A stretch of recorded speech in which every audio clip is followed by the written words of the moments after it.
If you've been in the Borderlands 2 community for a bit, it's probably not surprising to hear that Salvador is generally regarded as the most overpowered character in the game. Not only can he do trillions of damage really easily, but he can also heal while doing so. Now, whether or not he's the best character in the game is up to you, but I think it's fair to say that he is certainly one of, if not the strongest. But how do you get there? How do you get to the point of being able to one-shot most regular mobs and even some raid bosses? Well, in this 4-part series, I'll be showing you how I get a fresh level 1 Salvador all the way up to overpower level 10. Before we start, I do want to make some things clear though. Most importantly, that this is merely my way of playing the game. I'm not saying it's the best or most efficient way of doing this, but this is the way that I found works for me. Hell, I beat a 1-life Salvador with this route, if you forgive my bit of humble bragging. That being said, if you are new to the game and want to try out Salvador for the first time, I implore you to just play the game. Mess around and see what works and what doesn't for yourself. Really fun, trust me. Another thing, Salvador is deceptively complex in terms of his mechanics, mainly due to the fact that he's allowed to hold 2 guns. And because this game is as janky as it is, this leads to quite a few unintended and not very obvious interactions. I will not be going over all of them because, for one, this video would be literal hours long, and secondly, even more importantly, I don't even think I know all of the weird, quirky interactions Sal has. I'll only be going over the mechanics that are important to the build I'll be showing. Now, on to the game. I play on PC, but I try to make the playing field as level as I can. The only PC exclusive mechanic I'll be using is drop reloading. It kinda exploits the fact that the game considers every gun that is on the ground to have a full magazine. When playing on PC, you have a dedicated drop weapon button. So if you drop your gun and quickly pick it back up, it'll have a full magazine, no matter how many shots it had in it before that point. Now, to be honest, because you'll be using your action skill basically non-stop when playing Sal, drop reloading is really going to become something I do less and less as the run progresses. Also, you may or may not be able to tell that I've modified my game a little bit when it comes to the visuals. For one, I removed the black outlines from the game because I think it just looks better without them. Secondly, I have set the enemy despawn timer to half a second. This helps a bit with performance because all the wasted enemies will not be rendered in anymore and clogging up your screen. Speaking of performance, I use something called DXVK.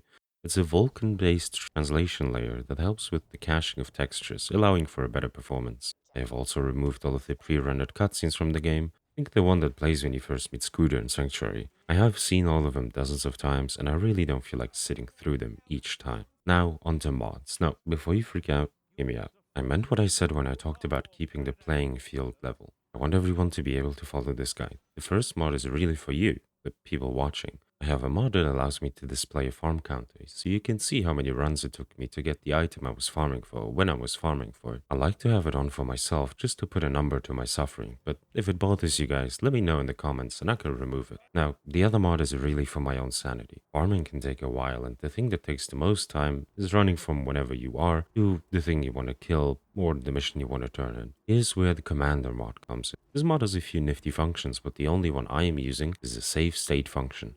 It basically allows me to teleport across the map, saving me hours of just mindless running around when recording these videos.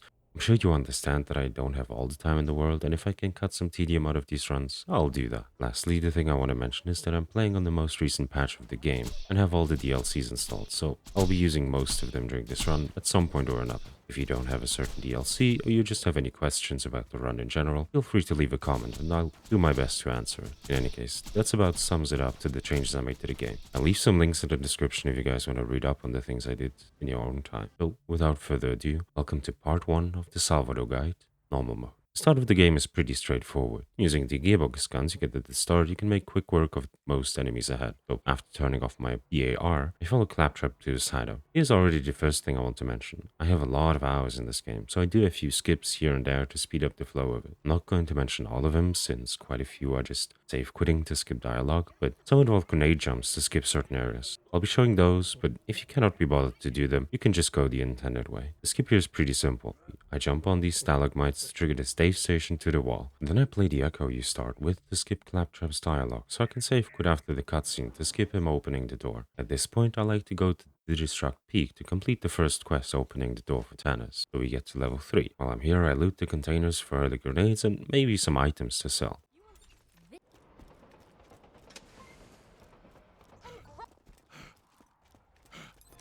Exceptional.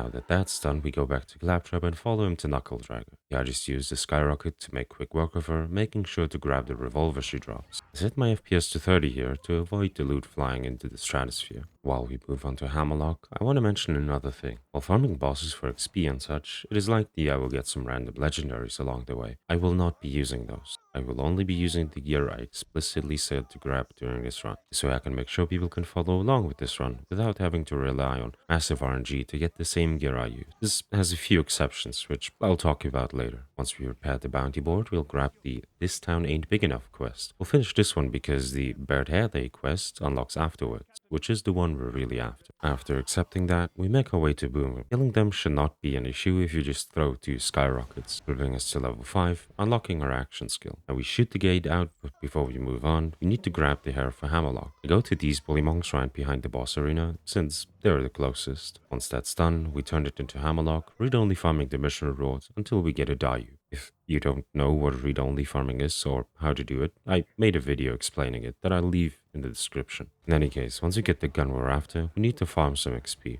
Boom Boom is our best bet here. The goal is to be level 9 by the time we leave this area. I'm farming Boom Boom until level 8.7 or 8.8. After that, I start putting points into Filter the Brim, since I want to go down the Rampage 3 first. Then we make our way to Flint. We save Claptrap and do the famous chain skip everyone probably knows about. Swallow this, pendejo!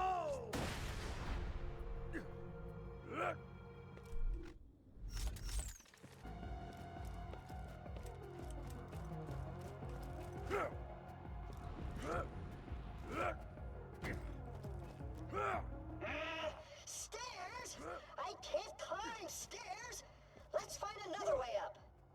Oh, a Once we get up here, I jump through this little hole into the arena, just so we can get to Flint before the cutscene plays. Once Flint jumps down, we follow him and stand basically right in front of him to prevent him from moving anywhere. This allows us easy crits and an easy kill.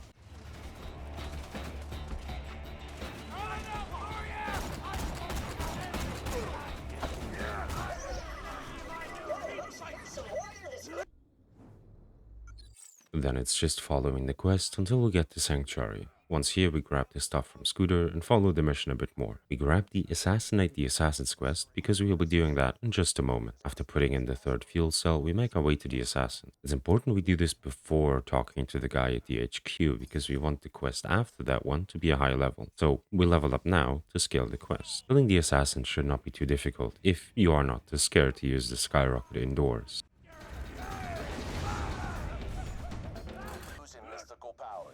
A siren, specifically one named Lilith. The official reports say she died in New Haven, but I'm positive she's hiding out near Sanctuary. Catch wind of her, tell me enough, you enough money to build a mansion. That of other, smaller mansions.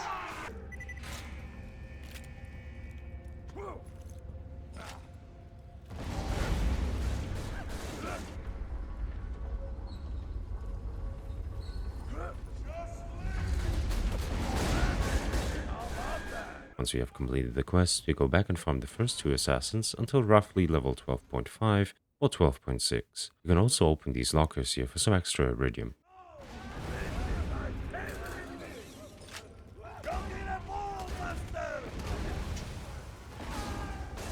After maxing out Filter the Brim, I start putting points in to last longer. Then it's time to move on to meet Lilith. While in Frostburn, I grab a new shield, and the list go later on. We make our way to Lilith, help her find the bandits, and get to level 13, and head out. Now, before moving on, we want to get a very strong grenade, the fastball, obtained from Bull, who spawns from the In Memoriam mission. We can grab that from Lilith, complete the mission, and farm Bull for a fastball. Ballbuster for ya!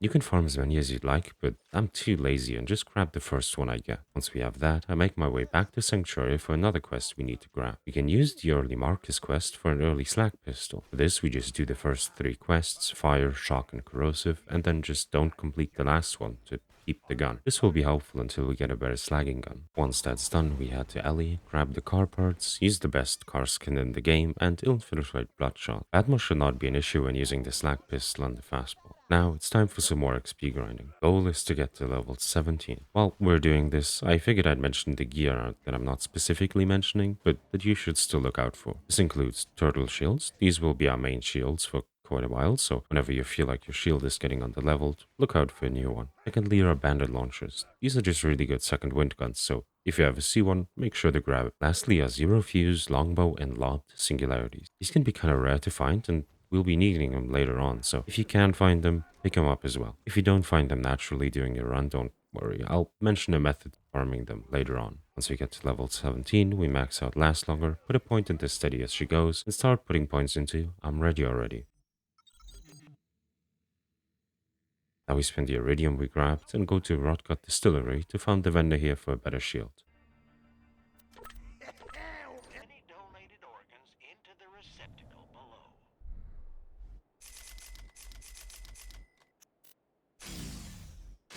Then it's time to push the story. Done a lot of heavy lifting with all this level farming, so we can breeze through the next few missions with ease. We get through Bloodshot rescuing Roland, killing the big toaster in the process, head to Tundra to meet Mordecai and Tina, blowing up the train and killing Wilhelm as well, for good measure. Once we return to Sanctuary, I see that it's flying away, we simply save quit.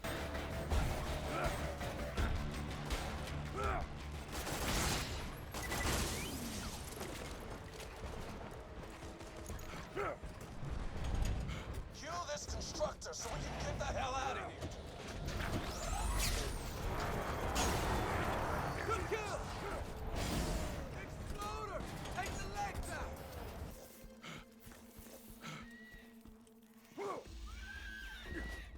Well done. Fun.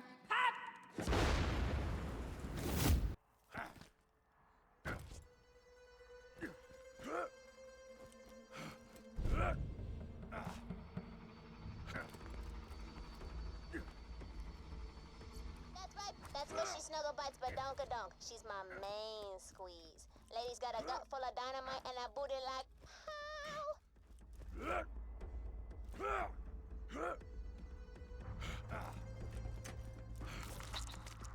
Got the badonkadonks? Boosh. Just poke their bellies when you want me to set the explosives off. I gotta do it remotely.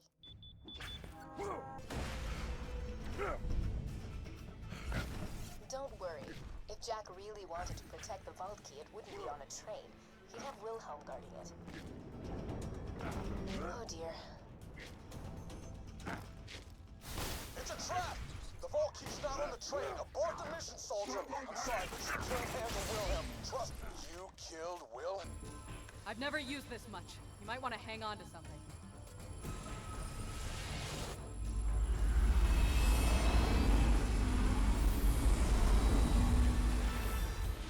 This puts us at the area transition between what is now Sanctuary Hall and Three Horns. We go into the hole and run through it, just so we can unlock the Caustic Caverns fast travel early.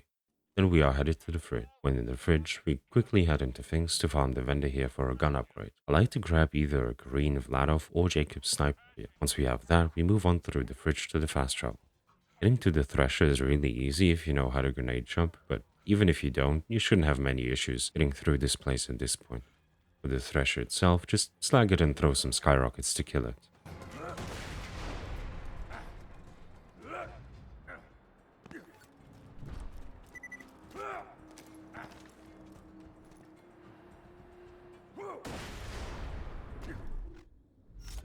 Any bots attempting to steal original crystals will be Do you congratulated. see those use that to get Sanctuary back on the fast travel network? Simple. Except not at all.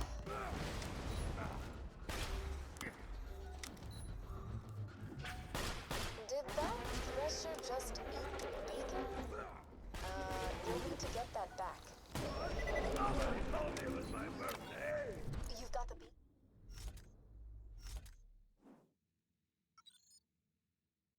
While traveling to Overlook, I make sure to get this fast travel station here, since that'll become useful later on. Overlook itself should not be much of an issue, since in normal mode you can just use the skyrocket to get rid of most of the bots here. The fast travel has landed. Give me a second while I calibrate it to Sanctuary's new position. Once we get back to Sanctuary, we head straight to Marcus. As before, we don't want to continue the main quest for a bit so that we can farm a few more levels. I turned in the quest for the pistol, since I won't be needing it anymore, and grabbed the Safe and Sound quest. This is why we got the Caustic Caverns travel earlier, since now we can just travel there, run out, watch the quest update, and then run back to Blue.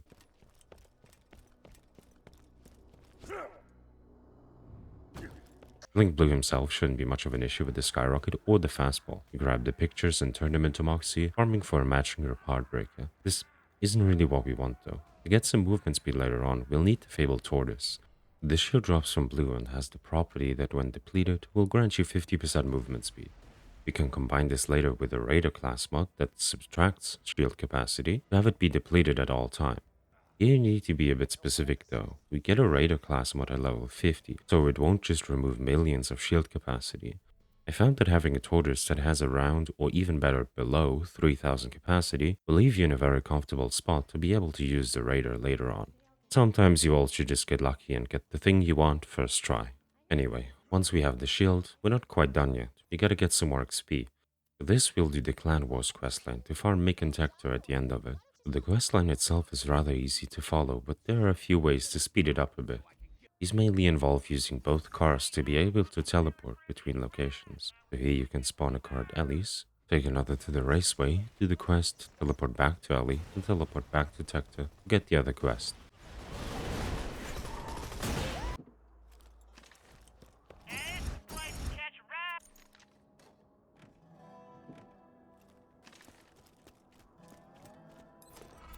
After this red harvest between the two clans, you're gonna be the last man standing with a fistful of dollars. Yo, Jimbo. This is a planet-wide echo requesting strong, loyal soldiers and don't ask too many questions. The same strat will work a bit later in the questline too, where you keep the car in one camp, take another to Steve, teleport to the camp, do the quest, back to Steve, turn it in, back to the camp, grab the quest, back to Steve again, and drive to Lynchwood to unlock the fast travel here. Well, it works if you don't mess up the menuing. My boy Peter to our cash stash, and then they murdered.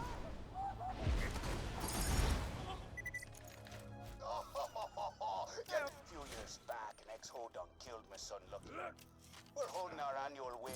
So Papa's effort had you set them fools on fire, huh? That's pretty hardcore. If I know the Hodunks, they ain't gonna take this lightly. When they strike back, they're gonna strike The Zephyrs press their annual wake for their dead boy Lucky. The Zephyrs won't let you into the wake if you're sober, though. There's a bar in Sanctuary run by a traitor we Hodunks don't talk about. Go there now and get wasted. Once we get to the point of choosing either side in this war, we can farm both of them for their loot. This works by only killing the boss, then safe quitting. First we'll kill Tector until we get the Slagger. This will be our main Slagger gun for the time being. After that, we'll kill Mick and his cronies, finishing the quest since we don't need to farm the other side anymore. Here we can kill Mick for Maggie's and until we reach level 23.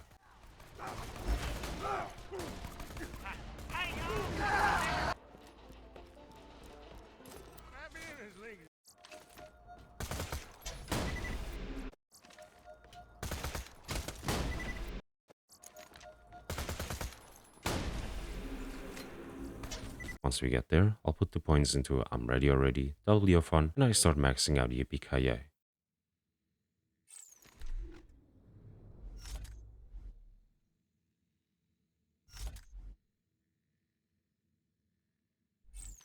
Now we're ready to move on with the story. Go to our friends, grab the wildlife quests, and the Doctor's Orders quest. For those of you who don't know, having this quest active makes 4 loot dudes spawn in wildlife. I won't be farming them in normal mode, but I always like to get the quest to get a chance at something fun. Once in wildlife, we get another shield upgrade and move through the map. With our levels and the Maggie, nothing in here should pose much of a threat.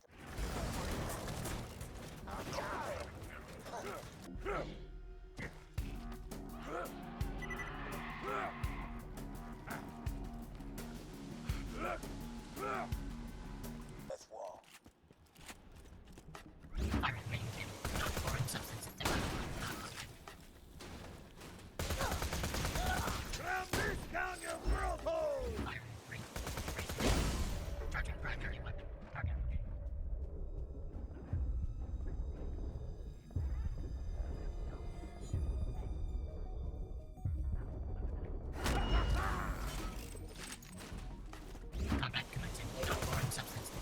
Killing Bloodwing is rather easy as well, since we can just use the Maggie and a few skyrockets to delete her health bar. Once we grab the upgrade, we can save quit to get back to the start of the map.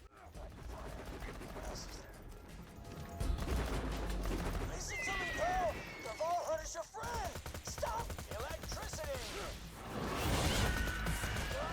Electricity. Sci-fi electricity. Corrosion! You're gonna regret ever driving Bloodwing into this, Jack! I'm loading the trank dart! Tranquila, blood! This won't hurt, I promise!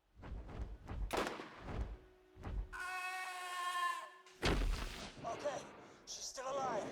Get the microchip from her collar, and we can get her back to Sanctuary. Turning this mission in unlocks the Rackaholics Anonymous quest for Mordecai, which we'll do before moving on. To a bandit leader known as...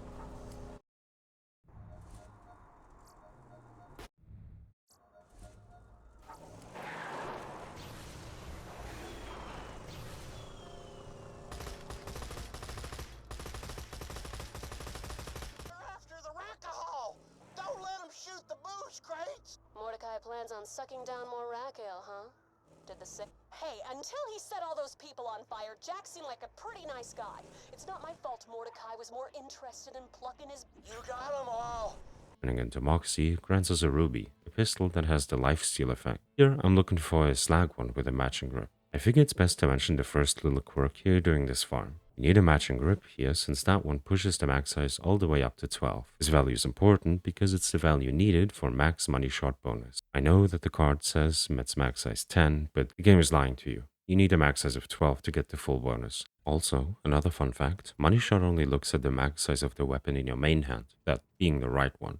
The max size of the gun in your offhand, the left one, doesn't matter. This is important to understand for our build later. The other thing that is important is the fact that when you hold any Moxie gun, the lifesteal property gets transferred to any other gun you hold at the same time. So, if I have the Maggie in one hand and the Ruby in the other, shooting stuff with the Maggie is gonna heal me as well. This is a big part of the reason why Sal is so dumb. Once we get the gun, we move on to Brick and then to Opportunity. Nothing of importance really happens here, so I'll just gloss over these maps. One vault hunter and a what?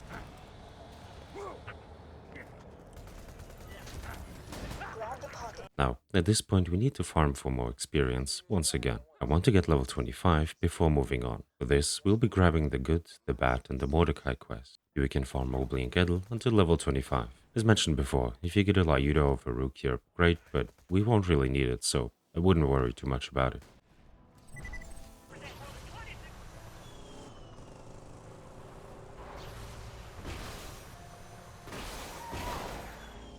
Get away from the caravan!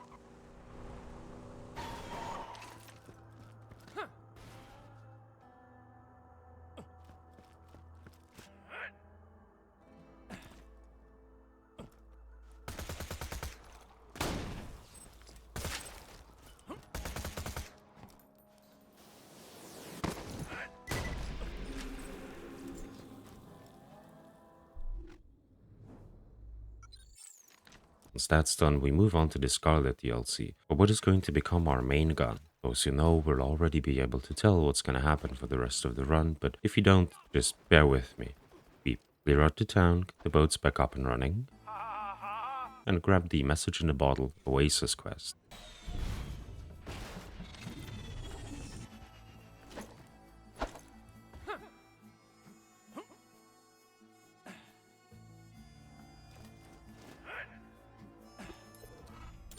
This quest rewards us with the Orphan Maker, one of the best choices for Salvador if you're doing what is commonly referred to as the Deputy build. Now, the Orphan Maker is a rather quirky gun, so I'll quickly go over the most important bits related to it. But before that, I want to quickly mention that you don't need to farm the Orphan Maker specifically. A lot of people also go into the Hamlock DLC to farm Rouge for a Hydra. That will work just as well, and if that's more your thing, go for it. I personally just like the Orphan Maker more.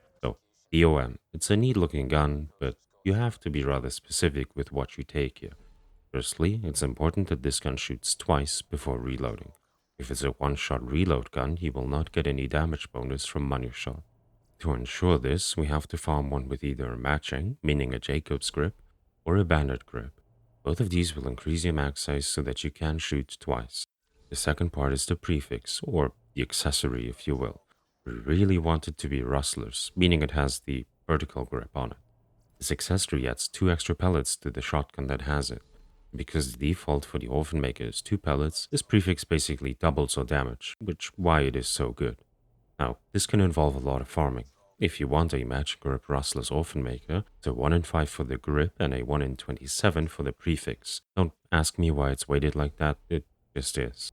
You are far more likely to just not get an accessory. This means getting this thing is a 1 in 135 chance.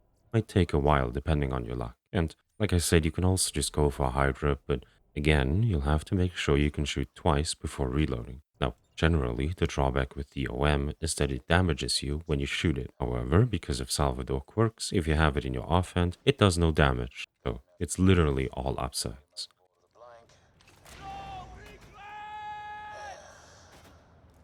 In any case, once you have that, we have to continue the DLC a bit further because I want to get to the Grendel mission, the Farmer Blue class mod. So we meet Scarlet, go back to Oasis and grab the quest. Usually, I'd just kill Grendel at this place and leave, but I want to push this DLC a bit further after that still, so we take out Sandman and Big Sleep.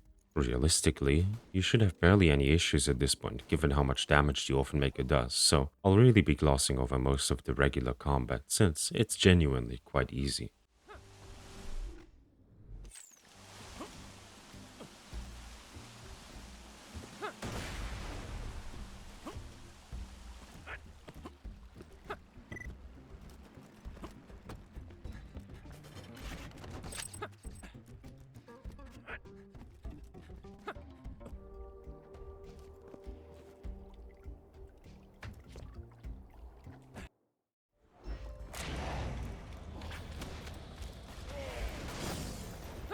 You look so tiny! Hey, everybody!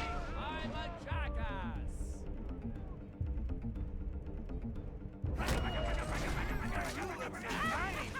Sandman's dead? No. We'll be farming the Grendel mission for an unstoppable Berserker with +4 in EPKA and +3 in Last Longer.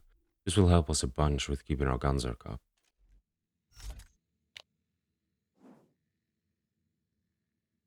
Once we get this, I push the DLC until we get to the refinery, getting to meet Sensorbot. While in the Rust Yards, I do these 2 skips to skip some of the bobbing sections.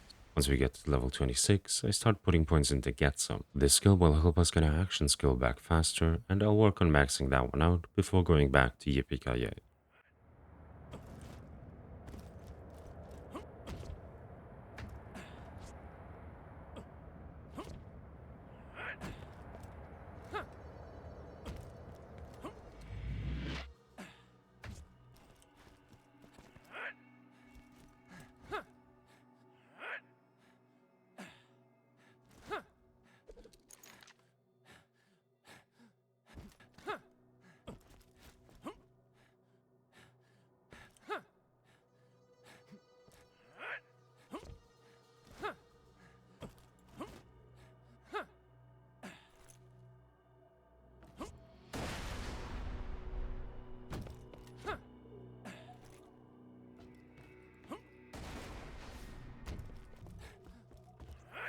You found the tapes? It'll take more than that! Double them!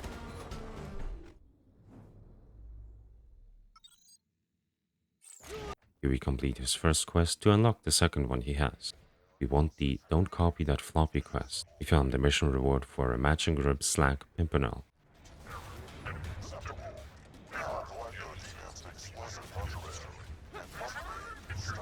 Oh God! Be dead! This film is disgusting.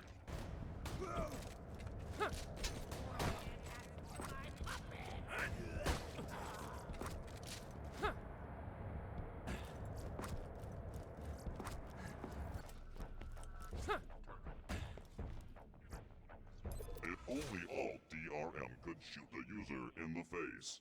A robot can dream. This gun is not immensely important on Sal, however early on it'll save us some headaches, so it's good to grab it. Now before moving on with the story, we're gonna get one more thing. For this, we head to Lynchwood. We are after the Deputy's Badge, the item the build is named after. For this, we gotta complete all of Rick's quest here and kill the Sheriff.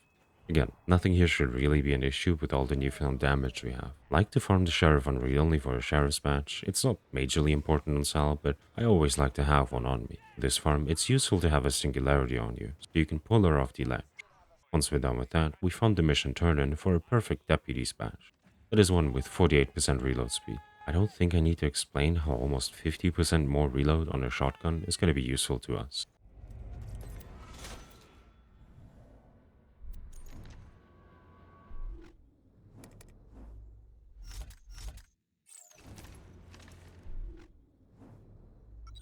After all of this is done, we can finally go back to the main game and up the bunker. Killing the constructors is really easy because they have a massive crit spot, which makes it easy to basically one-shot them. I'll be real, guys, things are only gonna get easier combat-wise from this point on, so there's really nothing for me to say. You just shoot the bad guys in their crit spots and watch them die. Bunker is gone in seconds if you can hit your shots. Mentioning that, it is important to understand that this is not a pray and spray type build. If you want to have a good and easy time, you have to be at least somewhat accurate, but that's what makes it so rewarding in my eyes.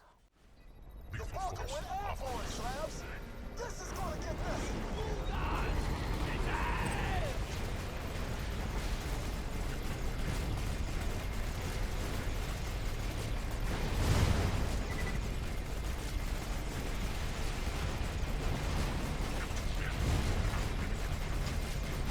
There's nothing really to mention here. We bully Bunker and then move on to Control Core Angel. Nothing ever happens in Control Core. Once we get out of here, we make our way to Sawtooth. Usually I'd farm more XP at this point, but since I was already basically at level 28, I decided to just move on. I did get a better shield though.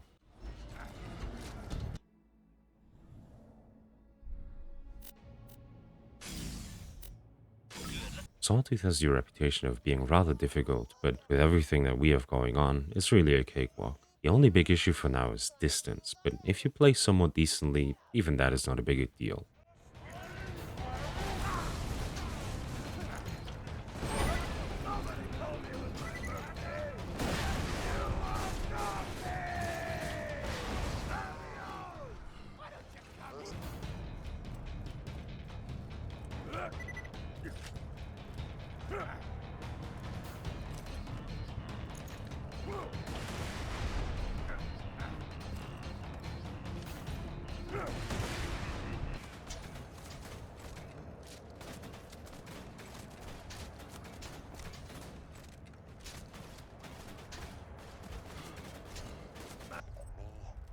I can never replace what you took from... Hey, do me a favor. You think about how all of Roland's training, all his experience counted for nothing. And ask yourself, if I could kill the... There's nothing Mortar loves more than his buzzard boombringer. If you destroy it, blast the boombringer to bits. Mortar won't be happy to see his buzzard go up in smoke. So he'll take the elevator.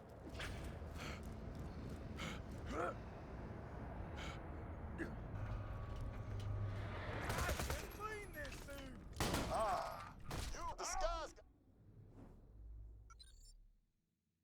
gotta be clear first. Take out those buzzards. Man,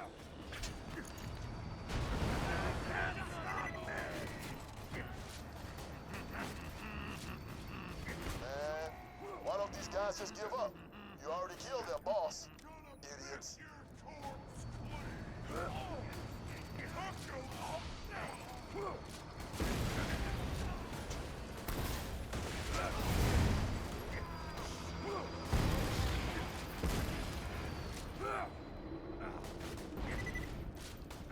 We mark the crates and head to the Arrow Nexus. Here we'll be grabbing a B-Shield from Hunter Hellquist, since that'll make farming a bit easier later. We can just pull Hellquist off the platform using a singularity.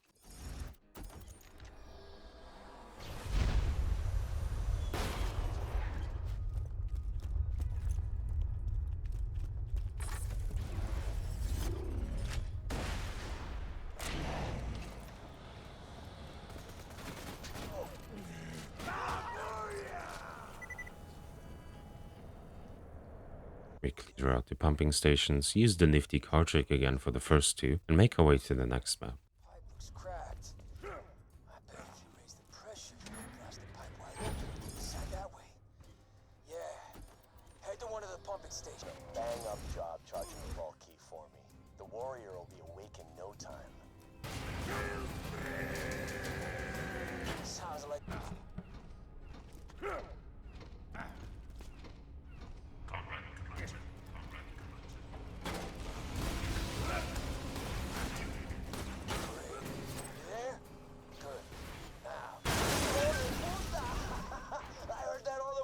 Sanctuary! You can get to the stockade through the pipeline now. Get inside, find out where Jack's coming from. Here's where things get really stupid. We grab the Uncle Teddy quest. Completing this will give us the Lady Fist, a gun that has an 800% crit bonus attached to it. Remember how I mentioned that the lifesteal property gets transferred to your other gun? Yeah, the same applies to this crit. So now we're really ready to properly bully this game. Here I like to go for a slag Lady Fist. It's not really needed, but I like to have the option to slag with it as well. Now I got to talk a bit about my gun layout. You'll notice that my Ruby is in my first slot, the OM in the second, and the Lady Fist in the third. This is to make gunzerking easier. If I hold my Ruby and use my action skill, it'll use the first two guns for it, so the Ruby and the OM. That's what we want. So now if I want to swap my Ruby with my Lady Fist, I can just press the 3 button on my keyboard to swap it out. If I had put the Lady Fist in the fourth slot, I would swap away my Orphan Maker. This is something you need to get good at. If you're playing on PC, don't use your mouse wheel to switch guns. This will switch both weapons at the same time. Try to get good at swapping with your number keys. Same on console, try swapping with your D-pad. Also, at this point try to get into the habit of swapping to your Lady Fist on your second shot. This is the good habit to build for later on in the run. Anyway, now we make our way to Saturn. As I can't use my B shield yet, I just use the OM. Later I'll be using the Slack Pimp with the B to farm him. But first, let's grab the last story mission. As you can see, damage, especially now, is a non-issue for us. Once we grab the quest item, we go back to Saturn to farm him until level 31. Without iridium that's pumping through her body, I can stab her old... Assault.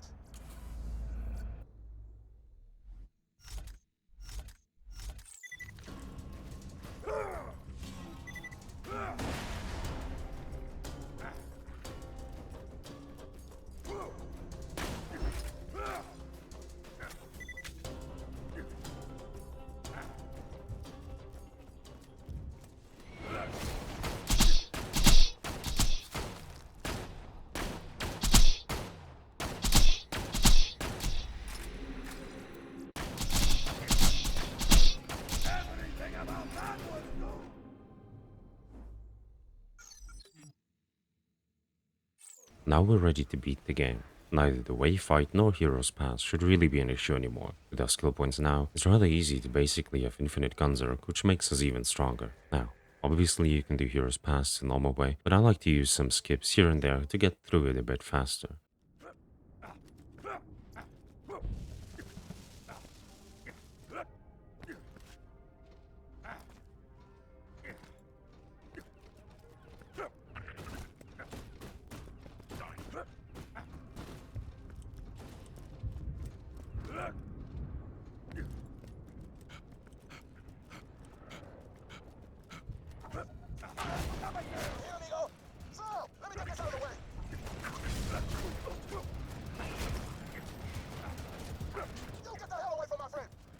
Is he screaming again?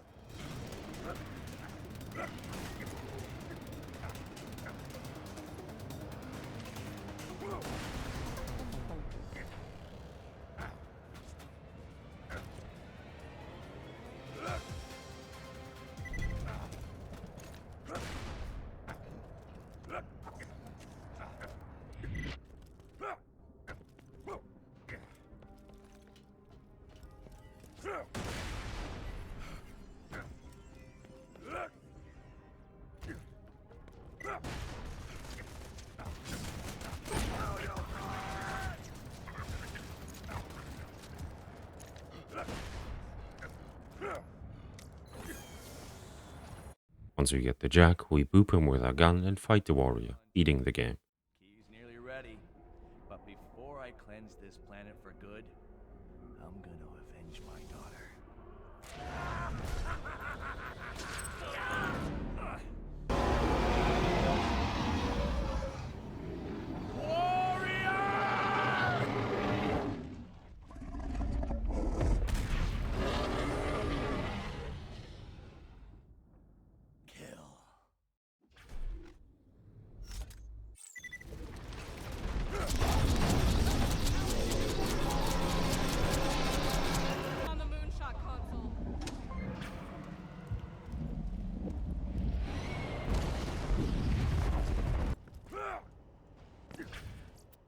But we're not quite done yet. We gotta get some more XP before starting TVHM. We just found the warrior until level 35. Not only do we get decent XP here, we also get a lot of iridium, which we can obviously spend on some upgrades later. Once we max out YBKA, we start putting points into quick draw and the gun lust tree.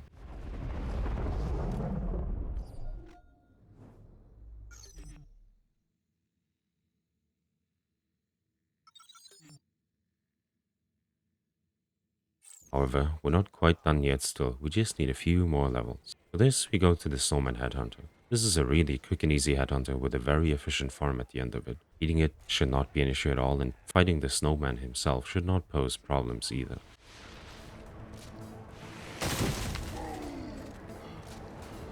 He's weakened. Quickly, take his magic hat. It's the source of his power. We may even get some good stuff out of the train chest at the end of each fight. We are here to get to level 37.4 or 0.5. This is so we can scale a mission in TVHM, much like we did at the start of normal mode.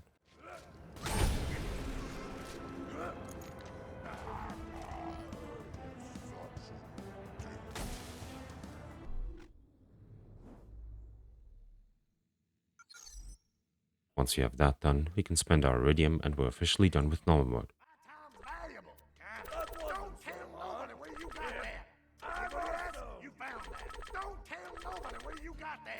Maybe that helps you kill stuff better. Take it and go. Here's the gear we've gathered so far. Thank you all for watching. If you enjoyed this video, leave a like and subscribe. I hope to see you in the next one where we'll be taking on true Vault Hunter mode.